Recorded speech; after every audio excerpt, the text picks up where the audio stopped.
In this video, I will guide you how you can withdraw money from Z-League. So first of all, what you need to do is to simply click on the profile menu and click on account settings. At the top of the page under your account balance, tap the cash out button.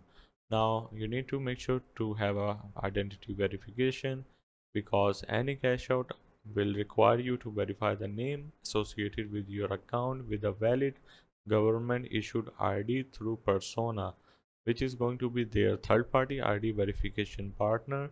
There are two fees associated with cash outs, a processing fee and a PayPal fee. The PayPal fee is instituted by PayPal and varies based on the cash out amount and your location.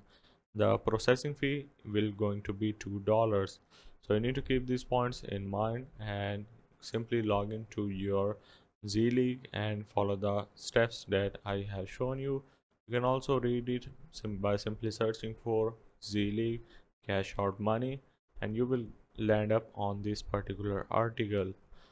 If you persist, if you face any problem, you can also contact their support for further assistance.